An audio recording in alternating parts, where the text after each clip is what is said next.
امام جعفر صادق علیہ السلام کی 14 صدیوں پہلے بتائی ہوئی بات کہ جانور مرنے سے پہلے کہاں چلے جاتے ہیں۔ امام جعفر نے آج سے صدیوں پہلے مفصل بن عمر کو اس موضوع کی جانب متوجہ فرمایا اور اللہ کی حکمتوں کو بیان فرمایا۔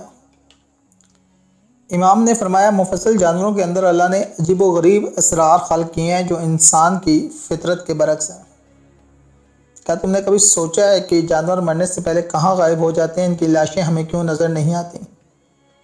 حالانکہ زمین پہ جانوروں کی تعداد انسانوں سے کئی زیادہ ہے۔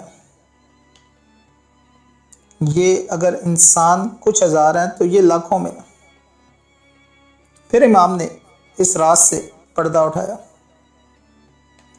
آپ نے فرمایا، اس کی وجہ یہ ہے کہ اللہ نے ان کی فطرت میں یہ بات رکھی ہے کہ انہیں اپنی موت کا وقت سے پہلے ہی اندازہ ہو جاتا ہے اور یہ اس وقت سے پہلے کسی خفیہ مقام پر جا کر چھپ جاتے ہیں اور وہاں موت کا انتظار کرتے ہیں اور وہیں مر جاتے ہیں۔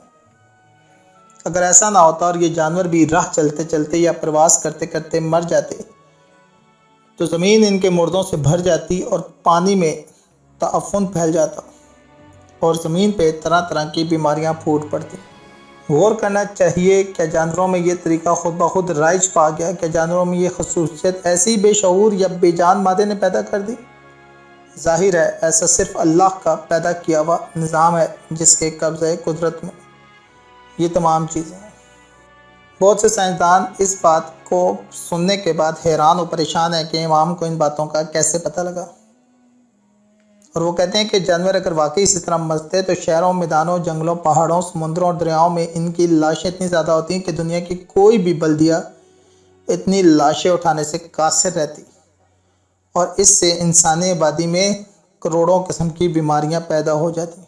یہ وہ حقائق ہیں جن کے بارے میں امام جعفر صادق علیہ السلام نے صدیوں پہلے سائنسدانوں کو اور فلسفیوں کو جب معلوم نہ تھا حیاتیات کے، تب بھی یہ بات بتا دی تھی۔